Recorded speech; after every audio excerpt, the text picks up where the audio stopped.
provas, trabalho que já então eu realizara, donde eu já possuir uma convicção racional e científica, no sentido indicado. Muitíssimo diversa, porém, ela se me revelou, em confronto com uma fria aquisição do intelecto, que ainda não penetrara nos recessos da personalidade integral subconsciente, onde amadurecem as convicções e se tornam inderrocáveis por efeito do elemento emocional que as vitaliza. Esse elemento se me patenteou em toda a sua potencialidade quanto tive ensejo de assistir em pessoa ao desenvolvimento de uma manifestação com caracteres indubitáveis da intervenção, post-mortem, de uma pessoa que me era cara, intervenção presumivelmente determinada pelo desejo ansioso que tinha o defunto de comunicar-se com os vivos, para reivindicar seus direitos de testador, direitos trapaceados pelos cavilosos sofismas de um advogado sem escrúpulos e que ao demais venceu partida. Assim, o móvel de manifestação de poltergeist a que tive de assistir foi idêntico ao anteriormente relatado, de um arquiteto morto, a cujo filho queriam arrebatar o fruto do trabalho paterno. Explicado isto, advirto que bem longe estou de esperar que os outros hajam de convencer-se baseados no que se passou comigo. Pretendi apenas expor as condições psicológicas que produziu em mim o caso de poltergeist em que me achei diretamente envolvido, desempenhando a função de testamenteiro. Passando a citar exemplos de fenômenos de obsessão, tema ainda controvertido no campo das pesquisas metapsíquicas, devo antes expender breves considerações. Há alguns anos publiquei extensa monografia intitulada Dos Fenômenos de Obsessão e Possessão e muito hesitei antes de escrevê-la, ponderando que poderia ser prematuro tratar sistematicamente de uma intricada e obscura fenomenologia, em que se contemplava a possibilidade da existência de indivíduos obsidiados ou possessos por entidades espirituais de defuntos, quase sempre mas nem sempre de categoria baixa, degradada, maléfica. O professor Slope, a quem aconteceu topar com alguns casos espontâneos de manifestações supranormais de caráter obsidente, acabara por se convencer da realidade dos fatos e, tendo concebido a ideia de escrever um livro sobre o assunto, me pediu-lhe enviasse todos os casos desse gênero registrados nas minhas classificações. Atendi ao pedido. Ele, porém, de súbito, morreu e, do livro que trazia em mente, não teve tempo de escrever senão o primeiro capítulo, que o jornal of the American SPR publicou. Nesse capítulo, observa, mesmo depois de haver alcançado a firme convicção da existência de um mundo espiritual e foi preciso transcorressem 10 anos de perseverantes pesquisas para chegar a esse ponto, outros 10 anos se passaram antes que eu me convencesse da realidade dos fenômenos de obsessão. Mas, as minhas prevenções se quebraram de encontro à evidência dos fatos. Em seguida, expõe e comenta 3 casos notabilíssimos, por ele próprio investigados. Locke City, janeiro de 1925. Alguns anos depois, era publicada nos Estados Unidos, sobre o mesmo tema, a obra do Dr. Carlos Wickland, sob o título 30 Years Among the Dead, 30 anos entre os mortos, obra de alto valor, mas que o teve um tanto diminuído pelo fato de haver o autor exagerado a frequência de tais fenômenos e pretendido mesmo descobrir-lhes os sintomas, algumas enfermidades do corpo, alguns hábitos viciosos e nas bruscas alterações do caráter. Sem dúvida, há nisso, com frequência, erro, excusável, porém, até certo ponto, dadas as circunstâncias em que se achava o Dr. Wickland, que, aplicando seu método eletromecânico de cura a numerosos pacientes atacados de morfinomania, cleptomania e dipsomania, conseguira curá-los radicalmente.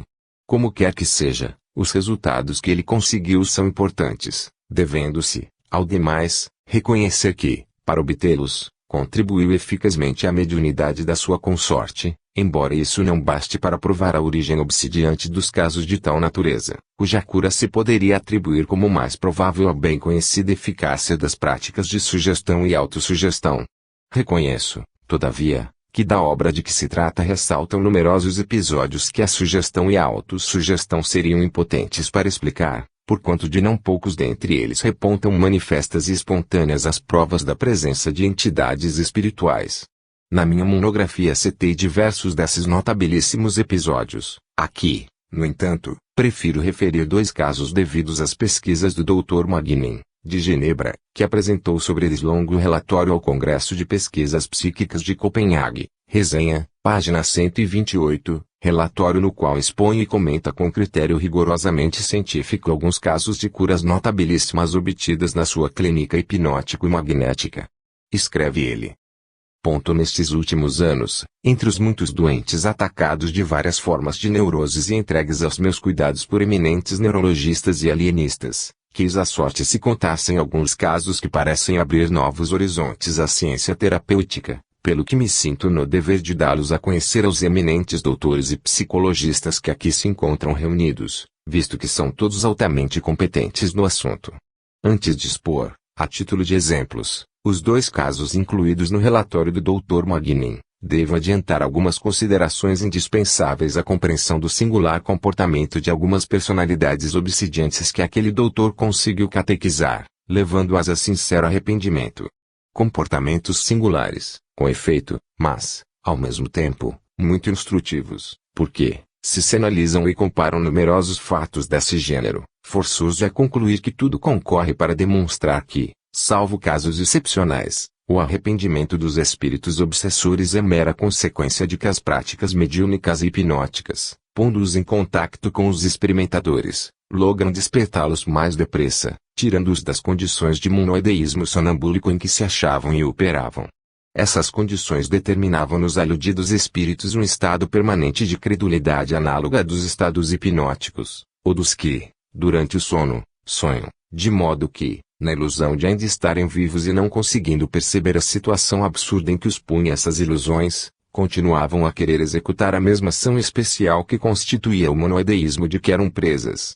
Ora, como os casos dos espíritos obsessores são, em sua maioria, determinados pelo fato de se acharem eles possuídos de desespero ou de ódio, ou tomados de instintos perversos, ou vítimas voluntárias de práticas viciosas, segue-se que se sentem estimulados com grande insistência a satisfazer seus ardentes desejos, pois que para eles, como para o hipnotizado, ou para aquele que sonha, a noção de tempo não existe.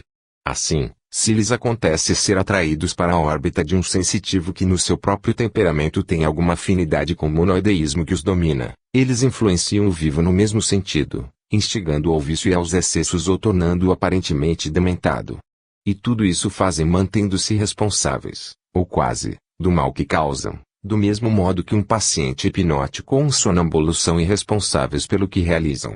Com efeito, analisando-se os casos de obsessão, verifica-se que, se alguma vez os espíritos executam suas façanhas em prejuízo dos vivos, com propósitos bem determinados, demonstrando-se capazes de uma forma sui generis de raciocinar, esta é sempre a forma de raciocínio que se nota nos sonhos e nos pacientes hipnóticos, raciocínio que, se conduz à meta desejada, não é, entretanto, judicioso, porque, se há nele, como realmente há, uma lógica de execução, nunca se lhe descobre a lógica da razão. Estas considerações precisariam ser completadas por outras observações contidas na minha monografia, mas, para a compreensão dos 2 casos que se seguem, me parecem suficientes as que deixo expendidas. Refere o Dr. Magnin, a Sra. M., de 52 anos de idade, segundo os diagnósticos de 4 médicos consultados, se achava atacada de esclerose da medula espinhal. Acontecia continuamente ser atirada ao chão sem causa aparente com tal violência, que já fraturara um braço, um pulso e o nariz. Essas estranhas quedas haviam começado 7 anos antes e se tinham tornado constantemente mais frequentes e mais violentas. Havia 2 anos, ela se achava constrangida a andar engatinhando-se pela casa e, na rua, se encolhia toda para tornar menos graves as consequências das inevitáveis quedas. Os doutores Iglesias, André Thomas, Abadia e Cardonel tentaram em vão toda espécie de tratamento. Comecei por experimentar a cura pela reeducação psíquica, exigindo da enferma que deixasse de andar engatinhando-se ou agachada. Ela se submeteu de boa vontade e, apesar de frequentes quedas, continuou a me procurar todos os dias. Certa vez, depois do jantar, enquanto a doente esperava a sua vez no salão comum, entrou uma médium clarividente que o chamara para lhe utilizar as faculdades em favor de outro doente. Quando mais tarde chamei a médium ao meu gabinete, ela, certa de me ser útil, informou ter visto, na hora da doente de quem se trata, o fantasma de uma entidade autoritária, brutal, malvada. Posso garantir que a médium não conversara com a senhora M que não a vira caminhar. Quanto a mim, nunca lhe falara a respeito dessa senhora. Semelhante visão, tida espontaneamente, me fez vir à mente que a enferma me dissera que seu pai morrera de congestão cerebral fulminante, num furibundo acesso de cólera, Em seguida uma discussão que com ela tivera. Esta concordância de dados me levou a pôr em relação as duas senhoras, deixando-as ambas reciprocamente ignorantes do que lhes dizia a respeito. Adormeci a médium, que imediatamente incorporou o espírito pouco antes descrito e, conforme a descrição, a sua fisionomia se contraiu, tomando uma expressão de inflexível dureza. Voltou-se em seguida para a senhora M, dizendo: minha filha, pobre da minha filha, tenho-te feito tanto mal. E, entrando a lamentar-se, falou de dores nas pernas, fez largos movimentos com os braços, como se vestisse um capote, e, depois de algumas inspirações profundas, tomou as mãos da senhora M, repetindo: Luísa, minha pobre Luísa, tenho-lhe feito muito mal. E continuou: mas, por que me impedias de sair? Por que me seguias nos meus passeios? Lembraste? O capote. Não deve repreender-me. Ah! Este capote. Nesse momento, reproduziu os movimentos largos com os braços, como se vestisse um sobretudo. É de notar-se, 1 graus, que o nome Luís estava certo, conquanto eu e a médium o ignorássemos completamente. 2 graus, que a causa da discussão entre o pai e a filha, discussão a que se seguiu a morte repentina do primeiro, fora o capote, que o pai se recusava a vestir, não obstante a sua idade avançada, 80 anos, e estar fria a temperatura. Afirmo que me eram desconhecidos todos esses pormenores. O estado em que se achava a médium correspondia ao de incorporação espirítica. O pai figurava como presente à enferma, bem como sua filha, declaravam reconhecer-lhe a identidade em todos os pormenores da representação espirítica, na voz, na expressão fisionômica, nos gestos, na ênfase com que falava e na manifestação do seu caráter. Diante disso, dispus-me a escutar com a máxima atenção o que a personalidade tinha a dizer por exculpar-se.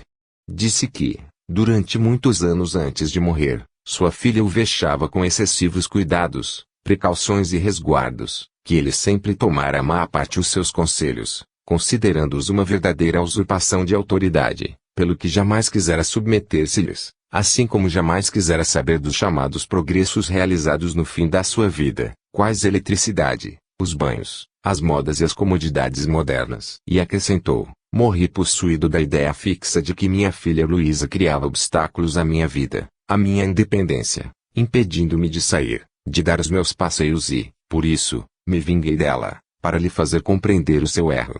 Vós me abristes os olhos, libertando-a fisicamente e moralmente de mim.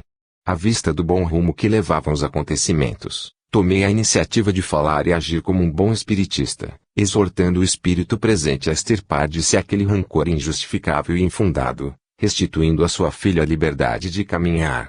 No correr do nosso diálogo, o espírito comunicante perguntou a queima-roupa: e Maurício, ainda tem muita raiva de mim? Filo passar bons pedaços. Chamava-se Maurício o marido da doente, o que ignorávamos. Em seguida, acrescentou o espírito: Renato, bom coração, bela alma, tentou repetidas vezes afastar-me de sua mãe, livrando-a da minha perseguição. Mas eu, morto, me conservei qual era em vida, um teimoso irredutível, e nunca quis ceder. Agora, lamento-o. Assinalo que também o nome de Renato estava certo, era o de um filho da doente, morto na guerra. Eu ignorava não só o nome, como a existência desse filho e as circunstâncias em que morrera. A minha conversação com o espírito que se comunicava terminou com a resposta que lhe deu a meu pedido de restituir a liberdade à sua filha.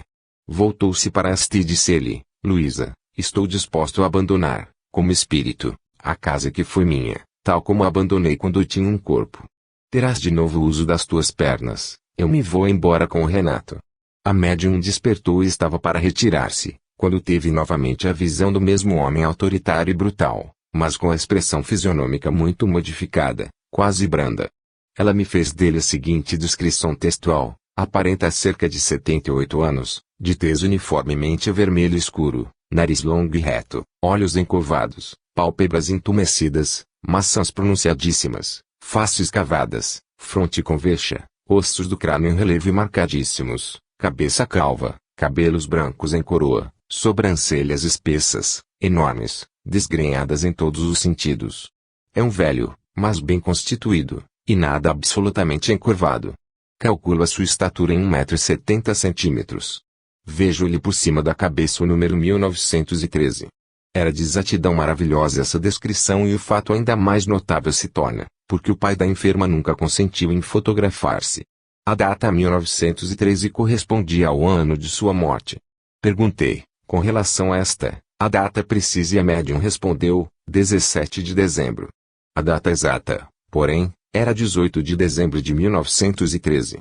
Descreveu, também, a médium um sobretudo fatal, cinzento escuro, porém não preto, muito amplo, muito comprido, pois que lhe chegava aos tornozelos. Na parte da frente, vejo duas pregas pretas, ou sombras verticais, que não consigo distinguir o que sejam. Igualmente exatíssima se verificou ser essa outra descrição. As duas sombras verticais parece que eram as pregas do pequeno manto que se usava com os antigos sobretudos. Agora me permito assinalar que a cura miraculosa da senhora M, como de muitos outros enfermos, consegui obtê-la, porque me julguei no dever de não descurar certas indicações, frequentemente fortuitas, algumas vezes banais, a que a grande maioria dos médicos nenhuma importância teriam atribuído. Faço votos para que os médicos psicopatas, depois de haverem lançado mão, no interesse de seus doentes, de todos os recursos científicos autorizados, não se abstenham de empregar outros recursos ainda empíricos. Aludo às visões e audições que têm certas pessoas sujeitas a hiperestesias dos sentidos, pessoas a quem chamamos, certo ou errado, médiuns. Não vacilo em dizê-lo, o fato de não os ter desprezado, embora ainda se trate de processos ocultos, me prestou inestimáveis serviços no tratamento das neuroses que algumas sumidades médicas de Paris confiaram aos meus cuidados. Graças a esses métodos empíricos, foi que cheguei a curar grande número de enfermidades consideradas incuráveis, curas que, devido à ignorância das causas, foram qualificadas de milagrosas. O caso acima relatado se recomenda, antes de tudo, à atenção dos competentes, pelo método rigorosamente científico com que foi investigado, assim como pelos testemunhos de 4 doutores em medicina e alienistas, que lhe acompanharam o desenvolvimento, o que faz que cada um dos incidentes nele contidos apresente o seu valor teórico, pois que se tem a certeza de estar em presença de fatos verificados. Assim sendo, cumpre-se tomem em consideração também alguns pormenores de importância secundária, mas difíceis de conceber-se. O episódio teoricamente mais importante é o em que a médium descobre casualmente que na aura psíquica de uma senhora que lhe era desconhecida se encontra um espírito de fisionomia autoritária e brutal. Se se considerar que a médium não estava em sessão e que ninguém lhe pedira que observasse psiquicamente a senhora M, há de se convir em que essa circunstância basta para excluir de modo absoluto as hipóteses de sugestão e de autossugestão, porquanto com elas se poderia atribuir caráter subjetivo à visão. Assim sendo, dever-se-á concluir que a médium viu um fantasma na aura psíquica da senhora M porque efetivamente o fantasma ali se encontrava. Note-se mais que, do fato dessa visão espontânea, surge outra consideração teoricamente importante, visto que serve para eliminar uma terceira hipótese muito cara aos opositores, a da objetivação das formas do pensamento. Sabe-se, com efeito, que, na fotografia transcendental, em que ficam impressas na chapa sensível formas espirituais que os experimentadores reconhecem, os opositores explicam que aqueles tinham em mente os defuntos fotografados, pelo que, na realidade, eles próprios haviam inconscientemente objetivado as correspondentes formas do pensamento, formas capazes de impressionar as chapas fotográficas. Pois bem, no caso em apreço, nem mesmo essa especiosa objeção teria qualquer valor, porquanto a senhora M, que ia ao Dr. Magnin para se submeter ao tratamento magnético, muitíssimo longe estava de imaginar que a sua enfermidade tivesse origem num fenômeno de obsessão em que seu pai era o protagonista. Não podia ela, por conseguinte, pensar tão intensamente neste último, de modo a lhe objetivar a forma. De tudo o que fica dito decorre que, para a explicação da visão de que se trata, devem afastar-se em absoluto as hipóteses da sugestão, da autossugestão e da projeção de formas do pensamento. Mas, como não existem outras hipóteses à disposição dos opositores, só resta se admitir a presença real do espírito obsessor, no lugar da sua aparição, o que, ao demais, tem a confirmá-lo o fato de o mesmo espírito dar em seguida, por sua própria conta, uma série admirável de provas de identificação espirítica. Parece-me, portanto, que se há de considerar resolvida, em sentido afirmativo, a questão fundamental, a de que a estranha enfermidade de que sofria a senhora M tinha origem num fenômeno de obsessão. Apenas ficam por discutir as modalidades por vezes difíceis de entender-se sob as quais o fenômeno se produz. Já fiz notar que o modo pelo qual procedia o espírito obsessor demonstrava claramente achar-se ele em estado de monoideísmo, estado análogo ao em que atua um indivíduo hipnotizado, e que, por conseguinte, se devia concluir que, se ele tinha uma consciência sui generis do que fazia em prejuízo da filha, não tinha responsabilidade do que praticava, porquanto, embora se notasse no seu modo de agir uma lógica de seção, não havia aí a lógica da razão. É de assinalar-se, a esse propósito, o automatismo dos movimentos largos dos braços, como se envergasse um sobretudo, automatismo que demonstra estar o espírito obsessor agindo em estado de monoideísmo, com repetição automática da ação constituinte desse monoideísmo tal como se dá na grande maioria dos casos de assombração, em que o fantasma repete incessantemente os atos do que constituem o monoideísmo que o prende ao lugar onde viveu, condições análogas às do hipnotizado e do sonhador. Assim, até certo ponto se compreende a circunstância de o espírito obsessor, reproduzindo automaticamente na aura de uma pessoa viva uma cena por ele vivido, não ter consciência do mal que faz.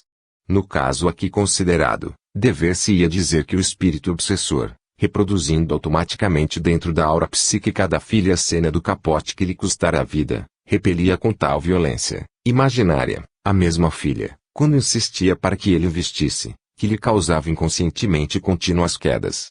Aliás, vimos que, quando as práticas magnéticas do Dr. Magnin lograram despertar o espírito obsessor, este lhe ponderou: Luísa não deve guardar rancor de mim. Eu não sabia que lhe estava a fazer mal.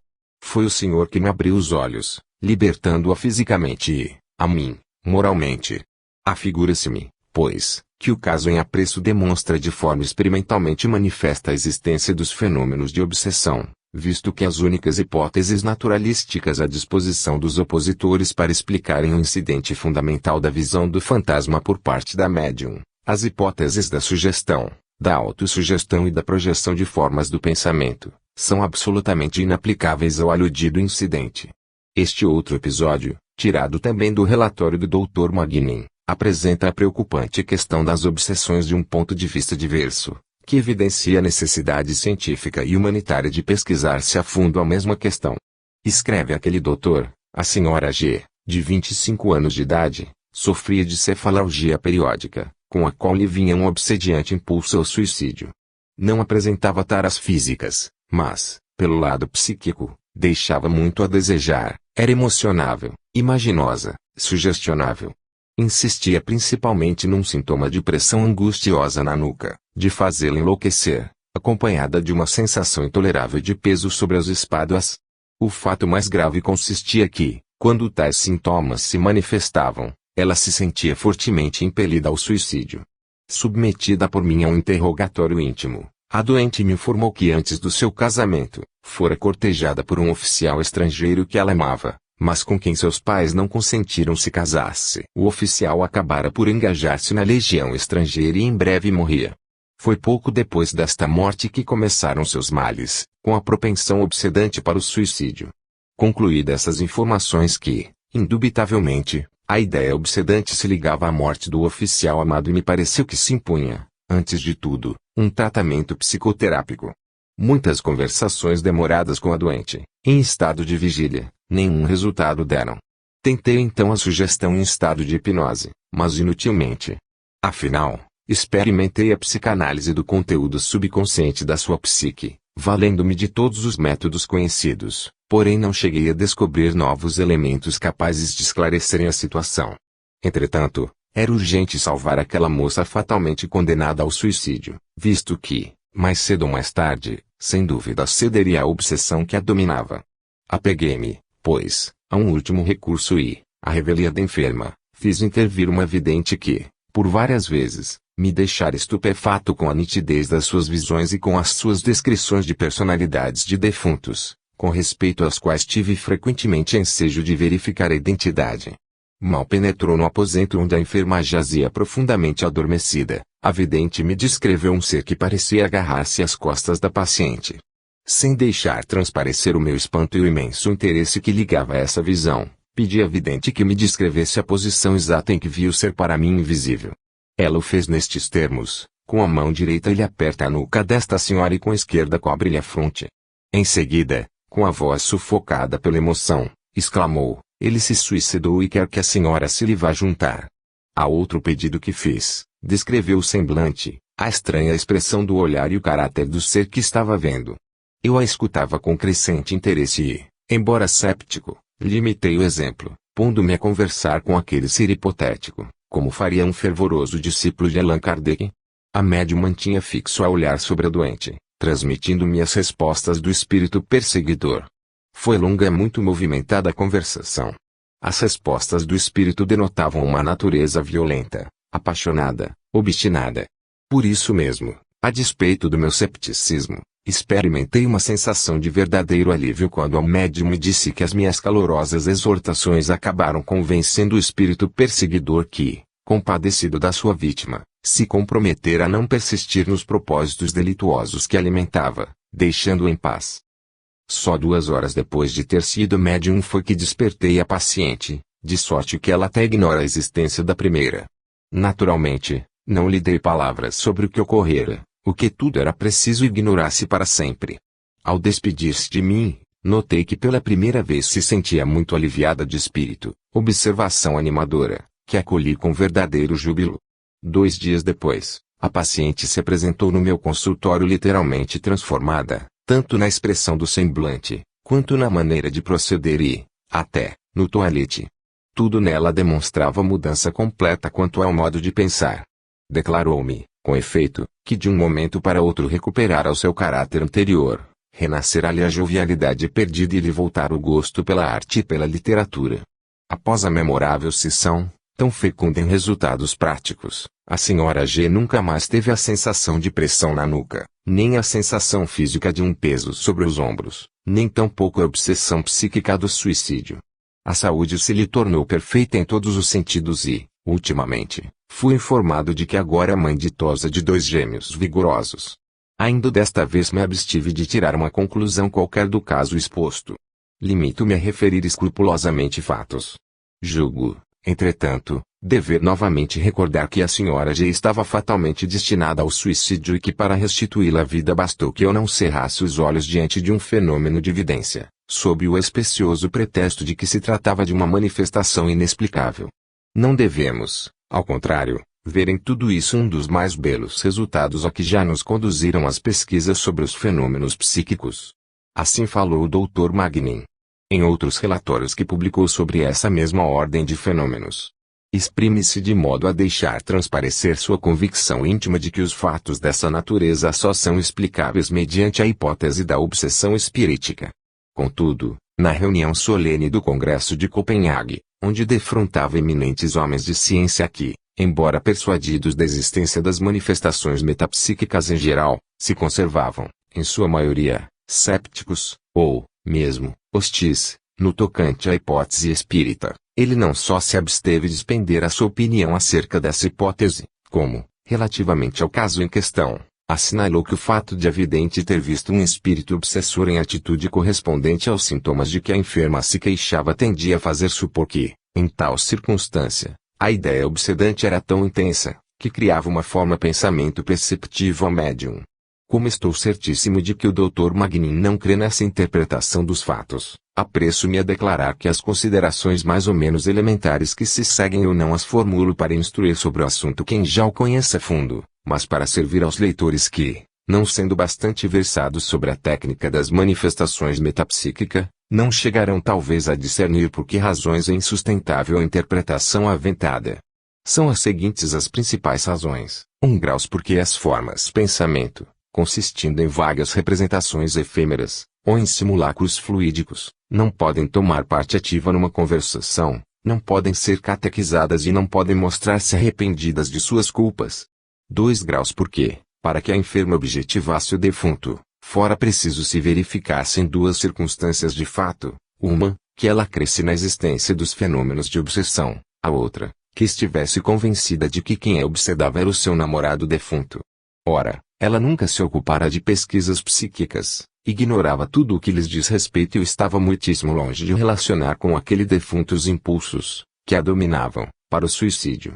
3 graus porque, a falta de qualquer sugestão da parte do Dr. Magnin, tendo sido ele quem adormecera a paciente, era também a única pessoa que se achava com ela em relação psíquica, Não haveria como explicar o fato eloquentíssimo de a doente se sentir curada logo que despertou, fato esse em correspondência com a promessa feita pelo espírito obsessor de deixar em paz essa sua vítima. 4 graus porque não se deve olvidar a circunstância de que, no caso análogo anteriormente referido, ficou demonstrado que a hipótese das formas pensamento não resiste à análise dos fatos, de modo que, se naquele caso havia, com efeito, um genuíno fantasma obsessor, outro tanto se deverá afirmar, por lei de analogia, no caso de que se trata, em que a percepção do fantasma foi obtida por intermédio da mesma vidente. E me parece que basta para, também nesta outra circunstância, eliminar a hipótese especiosa das formas pensamento. Passando a discutir a questão puramente teórica das condições de consciência em que se encontrava o espírito obsessor, forçoso será reconhecer que, nas circunstâncias em que se deram os fatos, não devia tratar-se de monoideísmo sonambúlico post-mortem. Quer isto dizer que não se trataria de um caso de automatismo irresponsável, mas de um monoideísmo raciocinante, porquanto brutal e que egoisticamente se apresentava, visto que o espírito obsessor tinha por escopo impelir ao suicídio a pessoa por ele amada, a fim de se lhe reunir. Todavia, tendo-se em conta que, por efeito das exortações e dos argumentos do Dr. Magnin, ele acabou por se convencer de que fazia mal a quem amava, demonstrando-se arrependido, se tem de inferir que, se não é possível considerá-lo irresponsável pelo mal que praticava, de todo modo a sua responsabilidade resultaria atenuada por uma forma sui generis de incompreensão moral, muito semelhante à que caracteriza as obras dos pacientes hipnóticos. Como quer que seja, repito que o caso exposto e o outro citado antes, em ambos os quais os espíritos obsessores parecem até certo ponto conscientes do mal que fazem às suas vítimas, não infirmam absolutamente a tese, aqui sustentada, da irresponsabilidade moral na grande maioria dos protagonistas da fenomenologia que consideramos, tese que se funda na análise comparada de 38 casos do gênero, por mim colecionados. Concluo chamando a atenção de todos para o tema importantíssimo que apreciamos. Ele não só se reveste de imenso valor teórico, do ponto de vista metapsíquico, como é suscetível conforme se há visto de conduzir a fins eminentemente práticos e humanitários, quais os de curar enfermidades misteriosas, tidas por incuráveis, de salvar a vida de muitos infelizes obsidiados por tendências suicidas e a restituir o senso e a liberdade a muitos desgraçados erroneamente metidos nos manicômios.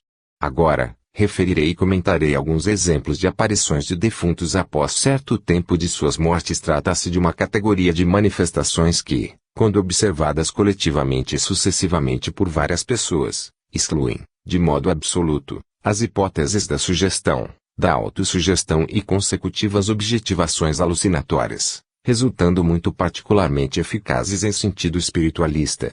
Este primeiro caso foi publicado por Mieres, no volume V, Pag. 26, dos Proceedings of TSPR. A percipiente relatora Sra. P. não quis fossem publicados os nomes dos protagonistas e os motivos ressaltarão da exposição dos fatos. Eis o que narrou, no ano de 1867, casei-me. Minha vida correu tranquila e feliz até os fins do ano de 1869, quando a saúde de meu marido pareceu entrar em declínio, tornando-se ele de caráter sombrio e irritável. Em vão procurava descobrir as causas dessa mudança, insistindo nas minhas inquirições. Respondia-me que eu estava a fantasiar, que ele se sentia muitíssimo bem. Desisti de importuná-lo e os dias continuavam a correr tranquilos, até a véspera de Natal. Na nossa vizinhança residiam 2 tios nossos, que nos convidaram para almoçar com eles naquele dia. Tendo de levantar-me cedo, cuidamos, à noite, de deitar-nos mais cedo do que de costume e, assim, às 9 horas subimos para os nossos aposentos, depois de havermos, como sempre fazíamos, fechado cuidadosamente portas e janelas. Eram 9h30. Nossa filhinha, que contava então 15 meses, tinha o hábito de despertar a essa hora para beber um gole de leite e dormir de novo. Não havendo ainda acordado, pedi a meu marido que se deitasse sem apagar a luz, enquanto eu permanecia recostada na cama do lado do berço, à espera de que a menina despertasse. Como Gertrude tardasse a acordar, eu me dispunha a tomar uma posição mais cômoda, quando, com grande espanto, vi em pé, ao fundo da cama, um gentil homem com as divisas de oficial de marinha, trazendo à cabeça um boné de pala. Para mim, seu rosto ficara na sombra, tanto mais que ele apoiava o cotovelo no espaldar da cama e com a mão sustentava a cabeça. Fiquei por demais espantada para ter medo. Apenas perguntei a mim mesma quem poderia ser. Bati no ombro de meu marido que se achava voltado para o lado oposto, murmurando: Willie, quem é este? Ele se voltou, mirou por alguns instantes o intruso e, erguendo-se de um salto, gritou: Senhor, que viestes fazer aqui? A forma se alçou lentamente e, em seguida, exclamou, com voz autoritária e indignada: Willie! Willie! Olhei para meu marido, fizera-se lívido e se mostrava agitadíssimo. Pulou da cama, como para investir contra o intruso, mas, de súbito, parou perplexo ou espantado, enquanto a forma atravessava, impassível e solene, o quarto, dirigindo-se em linha reta para a parede. Quando passou por diante da luz, uma sombra escura se projetou sobre a parede sobre nós, como se tratasse de uma pessoa viva. Entretanto, desapareceu de modo inconcebível, através da parede. Sempre agitadíssimo, meu marido tomou da lâmpada, dizendo: Vou percorrer a casa, para descobrir onde ele se meteu. Também eu estava perturbada, contudo, lembrando-me de que a porta se achava fechada e que o misterioso visitante não se encaminhara para aquele lado, observei, mas, ele não saiu pela porta. Nada obstante, meu marido puxou o trinco, abriu a porta e se pôs a correr a casa.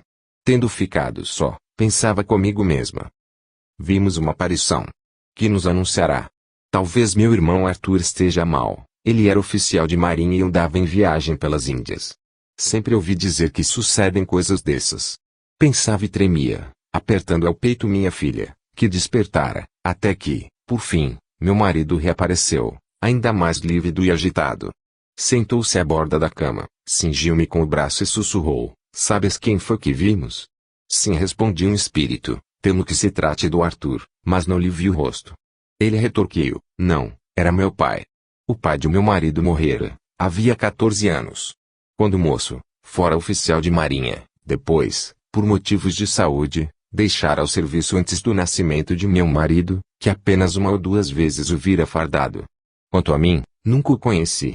No dia seguinte, contamos aos tios o que ocorrera e todos tivemos ensejo de notar que não diminuíra a perturbação de meu marido, embora fosse séptico feroz com a referência a manifestações que parecessem sobrenaturais. À medida que os dias passavam, ele deperecia, até que teve de meter-se na cama gravemente enfermo. Só então me inteirei gradativamente do seu segredo. Andava, desde algum tempo, em graves dificuldades financeiras e, no momento em que seu pai lhe apareceu, estava para dar ouvidos aos tristes conselhos de um homem que o teria arrastado à ruína, ou talvez a coisa pior, por isso que tenho de me conservar reticente, ao falar do sucedido. Nem estados de sobreexcitação nervosa, nem medos supersticiosos poderiam provocar semelhante manifestação e, tanto quanto pudemos verificar pelos acontecimentos que se seguiram, aquele foi um aviso providencial, dado ao meu marido pela voz e pela fisionomia da entidade a quem ele mais venerara em vida e a quem, acima de todos, teria obedecido. O Dr. C. e sua esposa confirmam esta narrativa. O marido da relatora, Sr. P., a seu turno, a confirma nestes termos: não preciso acrescentar outros pormenores ao incidente narrado por minha mulher. Limito-me, pois, a testificar que a narração é rigorosamente exata e que os fatos se passaram como foram descritos. O memorável episódio que se acaba de ler é de ordem coletiva e sucessiva, mas, como as duas fases da percepção se verificaram com os percipientes no mesmo lugar, poderia dar-se que algum propugnador extremado da hipótese telepática a considerasse suficiente para tudo explicar. Observo, portanto, que, em tal caso, se deveria supor que o marido da narradora, estando prestes a meter-se numa empresa lesiva à sua honra, houvesse pensado intensamente na memória honrada do pai, provocando uma correspondente alucinação telepática em sua mulher que, a seu turno, atraindo-lhe a atenção para o campo da sua objetivação, lhe teria transmitido, de sorte que ele, presa de remorso à vista do fantasma paterno, houvera sido vítima de uma complementar autoalucinação verbal com que o mesmo fantasma lhe redarguia em tom imperioso e desdenhoso, autoalucinação verbal que ele teria retelepatizado para a mulher.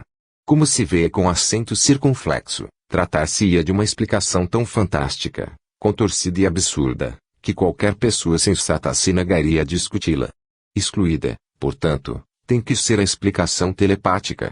Mas, desde então, adquirem verdadeira eloquência resolutiva, em demonstração da presença real, no lugar em que se deu o fenômeno, do fantasma paterno, vindo para impedir o filho de aventurar-se numa empresa lesiva à honra, as circunstâncias de ter sido a mulher a primeira a ver o fantasma, que lhe era desconhecido, e quem o assinalou ao marido, que a seu turno viu, reconheceu e lhe dirigiu uma frase arrogante, provocando imediata reação do mesmo fantasma, que lhe retrucou solenemente, pronunciando-lhe 2 vezes o nome em tom autoritário e desdenhoso. E esta explicação é sobremodo revigorada pelo fato de haverem os 2 percipientes observado de maneira idêntica as particularidades com que o fato se desenrolou, as deambulações do fantasma pelo quarto, a projeção da sombra à sua passagem por diante da lâmpada e o seu misterioso desaparecimento através da parede.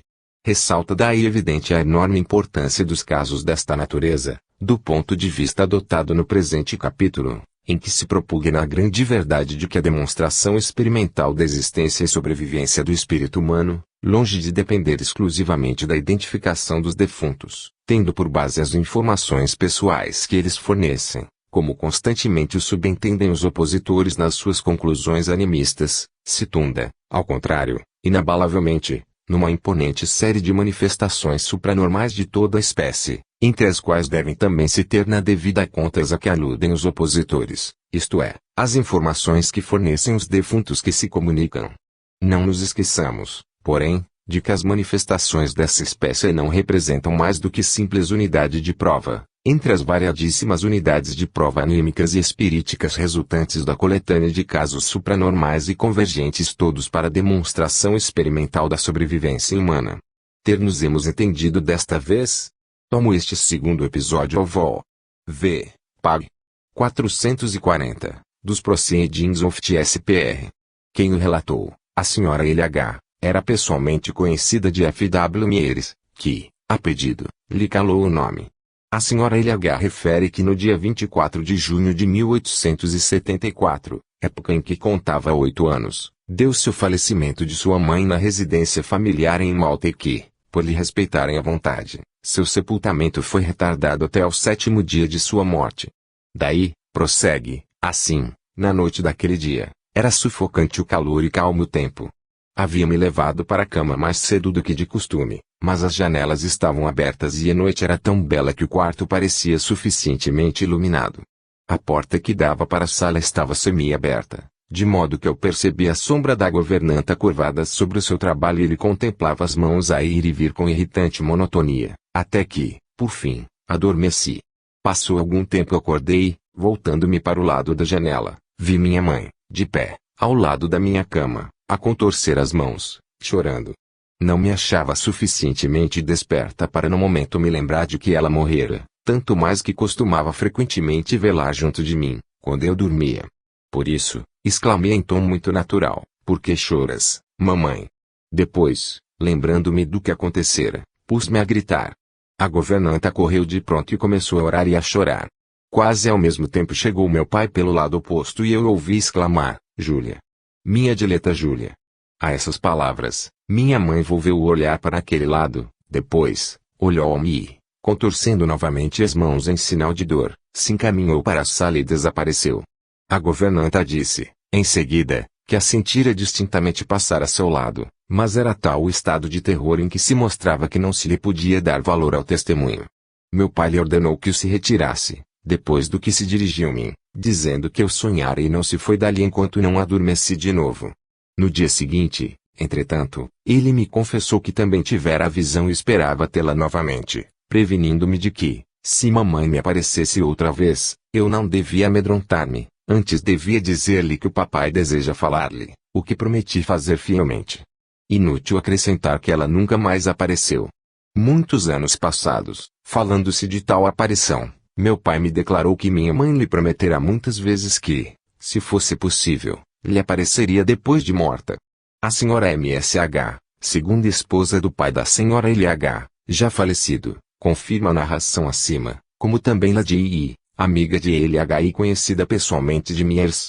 Não há como recorrer à hipótese alucinatória com relação a este caso, que é a divisão coletiva e sucessiva, porquanto a primeira a ver o fantasma foi uma criança de 8 anos que, despertando, tampouco se emocionou ao dar com sua mãe, que lhe dirigiu a palavra, crendo-a viva. Os testemunhos sucessivos do pai e da governanta, que, Mal chegaram à porta do quarto, viram o fantasma, também excluem aquela hipótese.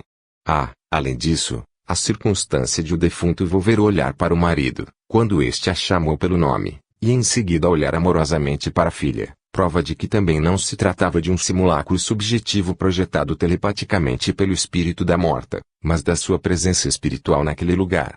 Assim sendo, explicável também se torna o gesto de dor com que se manifestou aos seus entes caros, desde que se considere que a morta era uma esposa muitíssimo jovem, prematuramente arrancada ao seu ninho de amor.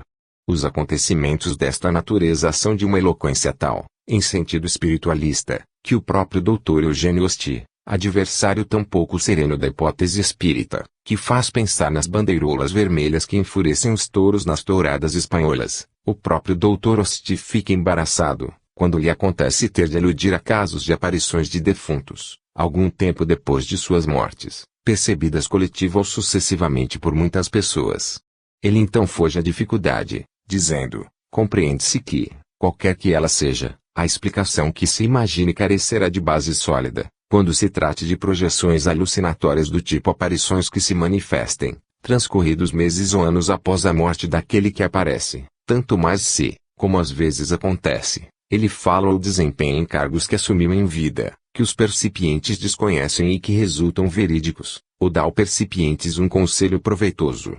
Esta circunstância conferem a tais acontecimentos uma aparência imperiosa de iniciativa da parte do defunto. É verdade, porém, que os casos deste gênero se encontram nas coletâneas em número menor do que os de aparições de moribundos. Todavia, entre os colecionados, alguns se contam que apresentam garantias de autenticidade, idênticas às que se obtêm em outros casos dos melhor autenticados. Além disso, teoricamente falando, os acontecimentos dessa natureza parecem verossímeis, por serem análogos em tudo a outros conseguidos experimentalmente com pacientes a quem se sugira que entrem em relação com pessoas mortas desde algum tempo. Entre as duas séries de fatos, outra diferença não existe, senão a de serem diversas as explicações que a diversidade das circunstâncias aconselha se lhes atribua. Revue Metapsichique, 1933, pags. 34 a 35. É precisamente assim. Entre os casos de aparição de mortos pouco tempo depois da morte e os casos de aparições telepáticas dos vivos, não há outra diferença, senão a de serem diversas as explicações que a diversidade das circunstâncias aconselha se lhes atribuam. Isto, porém, equivale a reconhecer que, no caso das aparições dos defuntos pouco depois das respectivas mortes, se trata, com efeito, de um fenômeno que pode ser objetivo ou subjetivo, conforme as circunstâncias, mas que, de ambas as formas, se originam positivamente da vontade do defunto que se manifesta, do mesmo modo que, no caso das aparições telepáticas dos vivos, se trata, efetivamente, de um fenômeno que pode ser objetivo ou subjetivo, conforme as circunstâncias, mas que, de ambas as formas, se origina positivamente da vontade do vivo que se manifesta. O Dr. Osti não se exprime exatamente nestes termos, porém, é constrangido a admitir a mesma verdade, adotando uma fraseologia prudentemente velada, o que não altera a substância e a importância de tudo quanto ele é levado a admitir, por força de imperiosa necessidade lógica. Extraio este terceiro episódio da revista norte-americana Psychic Research, 1928, pag. 430, órgão da American Society for Psychical Research. Malcolm Bide, o oficial investigador dos casos que chegam ao conhecimento dessa sociedade, ouviu da boca dos percipientes a narrativa do fato sobre o qual escreveu ele. Relativamente a este episódio, não me acho obrigado a calar o nome do percipientes que mo relata. É o Sr. Delida Dirian, membro da American Society for Psychical Research industrial muito conhecido. Escrevi o relato do caso, conforme o ditou ele, que o aprovou, depois de lhe ler o que escrevera. Devo, antes de tudo, dizer que o Sr. Dadrian é quase totalmente cego, de tal modo que apenas consegue distinguir a luz da sombra a 10 ou 12 metros de distância, quando moderada a luminosidade. No dia 7 de setembro de 1927, pelas 7h15, o Dr. Dadrian e sua prima, a Sra. T, se achavam sentados sob o alpendre de seu palacete. Essa sua parente assumira a direção dos negócios domésticos desde a morte, então ainda recente, da Sra. Dadrian. Na ocasião a que nos referimos, a senhora tia estava sentada do lado sul e o senhor Dadrian do lado norte do alpendre. Esperavam seu automóvel particular, para levá-los ao cemitério. Esperavam em silêncio e o senhor Dadrian informa que naquele momento não pensava em coisa alguma de particular, aguardava passivamente a chegada do automóvel. De repente, ouviu passos no saibro da Leia, vindos do lado sul do alpendre, a certa distância deste. Teve despertado a sua curiosidade, porquanto na casa não havia hóspedes, mas unicamente os empregados domésticos. Falou então a sua prima, a ti, ouço passos no saibro da Leia. Provavelmente, é algum dos criados que vai sair. Quando estiver perto de ti, diga-me quem é. A senhora T respondeu que não ouvia rumor algum de passos, ponderando que ele porventura tomara como passos na Leia o ruído que faziam alguns meninos que brincavam na rua. A rua distava a uns 100 pés do gabinete. O senhor Dadrian estava bem certo de que os passos que ouvira ressoando na Leia não provinham do lado da rua. Insistiu, pois. Não, trata-se de alguém que passeia pela Leia, bem defronte de nós. Enquanto falava, os passos se aproximavam cada vez mais e o rumor deles se tornava cada vez mais distinto. Chegaram, afinal, perto da escadaria. Ele perguntou novamente, a ti, não ouves esses passos? Ressoam agora bem à nossa frente. Quem chega? Dessa vez a senhora T não respondeu. O senhor Dadrian imaginou que se expressara com certa impaciência e que ela por isso se agastara. Entretanto, os passos continuavam a fazer-se ouvir, mas, em vez de subirem a escada e de reboarem no pavimento, prosseguiram pela Leia que contornava o edifício, dirigindo-se para o lado norte e tornando-se gradativamente mais fracos. Desistindo de obter qualquer resposta da senhora T, que ele supunha momentaneamente aborrecida, o senhor Dadrian perguntou em voz alta, quem está andando aí? Poteu, Margarida, Cecília, Roy? Nenhuma resposta, e o rumor dos passos se foi gradualmente extinguindo, à distância. Ele concluiu que provavelmente se tratava de algum empregado que não lhe ouvira a voz, ou fingira não a ter ouvido. Nesse ínterim chegaram o automóvel e ambos partiram para o cemitério. Durou cerca de 1 hora a excursão e o senhor Dadrian notou que sua prima se conservara calada todo o tempo, preocupada, moralmente abatida. É costume do senhor Dadrian levantar-se de manhã cedo, vestir-se e esperar no quarto uma xícara de café, fumando um cigarro, depois do que habitualmente sua prima lhe vem ler os jornais. Aquela manhã, a senhora T, mal entrou, lhe dirigiu palavra, exclamando: tenho algo para te dizer, mas não quero te impressionar. O senhor Dadrian bem longe estava de imaginar do que era que lhe queria falar sua prima, que continuou assim, lembras-te de que ontem à tarde, quando estávamos sob o alpendre, me disseste que ressoavam passos no saibro da Leia e me pediste visse quem era que se aproximava da casa. Respondi que não ouvia coisa alguma e que provavelmente confundias o ruído que faziam uns meninos que brincavam na rua com passos na Leia. Respondeste que ouvias os meninos a brincar, mas que também escutavas claramente passos que pisavam a areia do jardim e que se aproximavam de nós. Lembras-te de que logo depois me falaste, repetindo que os passos ressoavam à nossa frente e me perguntaste se eu não via quem estava ali? Pois bem, olhei então e sabes quem vi? No ponto indicado estava Dolly, a senhora Dadrian, de fisionomia sorridente e feliz. Trazia uma veste comprida e tinha soltado os cabelos, mas não lhe vi nem os pés, nem as mãos. Parecia deslizar pela Leia. Continuou na direção norte e desapareceu na vereda que atravessa o Pinheiral. Não respondi a tua pergunta, porque fiquei tão impressionada e aturdida, que senti a fronte baldada em suor frio. Ouvi algumas vezes falar de pessoas que tinham visto fantasmas, eu, porém, nunca acreditar em semelhantes histórias, pelo que, quando vi Dolly na minha presença, fiquei assombrada e muda. Terás notado que, quando voltamos do cemitério, ocupei de novo o mesmo lugar no alpendre, embora já fosse tarde. Filo, porque contava tornar a vê-la. Nada, porém, apareceu. O senhor Dadrian julgou dever acentuar que, durante o acontecido, ele nada disse que pudesse indicar à sua prima a direção que tomaram os passos que ouvia e que avançaram para o norte, além da escadaria. Entretanto, como se há de ter notado, sua prima viu a aparição percorrer exatamente o caminho que o senhor Dadrian percebera, no meio de uma impressão auditiva, o que exclui, de modo resolutivo, a hipótese de que sua prima haja inventado uma fábula. O relator comenta o fato nestes termos: pelo que me é dado saber, Fundado nos conhecimentos que adquiri sobre metapsíquica, esse episódio é único, devido à circunstância de a aparição ter sido vista por quem tinha o sentido da visão e ouvida pelo observador que apenas dispunha do sentido da audição para pôr-se em relação com o meio exterior. Não tenho bastante certeza de que, do ponto de vista da existência objetiva da aparição, essa circunstância de fato constitua prova ainda mais decisiva do que a que oferecem os costumeiros casos de visões coletivas de fantasmas. Como quer que seja, ela indubitavelmente forma uma variante muito sugestiva dos casos deste último gênero. Relativamente a estas últimas considerações do relator, observarei que os casos de aparições telepáticas de natureza coletiva, com as variantes que apresentam, devidas à diversidade dos médiuns, os quais percebem a mesma manifestação mediante impressões diversas dos sentidos, são bastante frequentes na coletânea dos fatos telepáticos, como também na das aparições dos defuntos. Dentre os desta última categoria, lembrarei um episódio que referi no outro trabalho, episódio em que 3 percipientes tiveram 3 impressões diversas, mas igualmente exatas, da presença do mesmo fantasma. Um deles o viu, o outro lhe ouviu a voz e o terceiro sentiu um perfume de violetas silvestres, o que correspondia à circunstância de ter sido o cadáver da que aparecera literalmente coberto de violetas silvestres em seu leito de morte.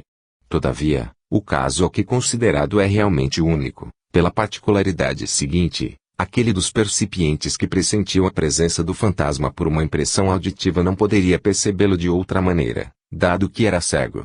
Dir-se-á, portanto, que sua falecida esposa, de intento, lhe impressionou telepaticamente o sentido da audição, por saber que não poderia manifestar-se-lhe de outra forma, e que, simultaneamente, se manifestou de forma objetiva à prima, a fim de que o marido viesse a saber de onde provinha o eco dos passos que ele escutava.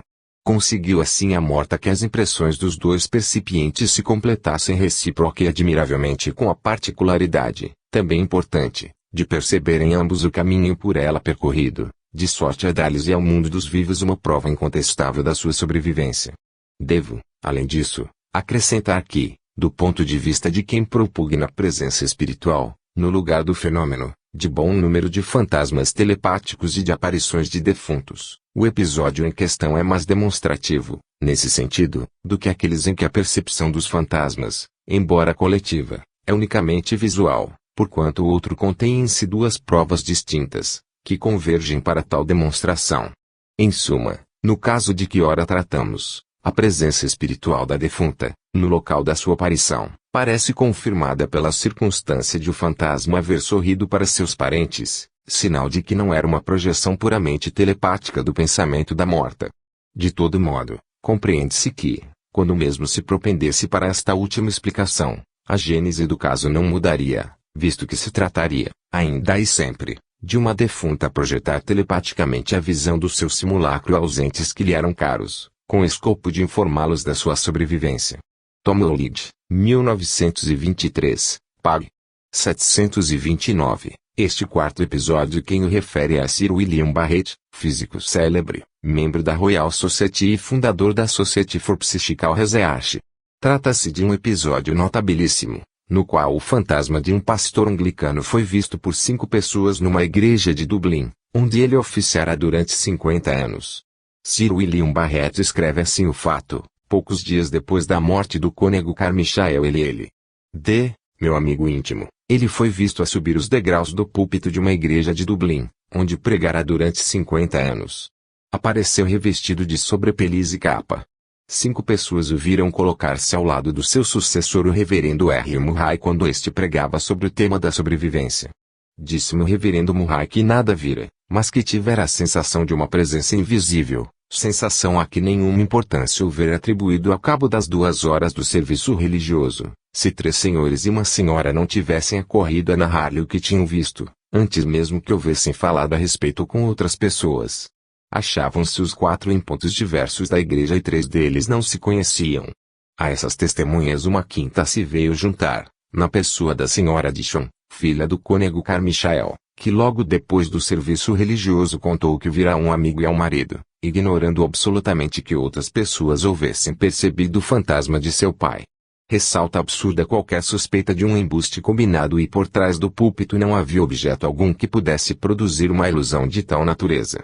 Quanto aos observadores todos cépticos em matéria de aparições, nada podia predispô-los a se tornarem coletivamente alucinados. Note-se também que todos mencionaram pormenores idênticos com relação ao que tinham visto, o que quer dizer que todos foram acordes em referir que o cônego vestia a longa sobrepeliz do costume.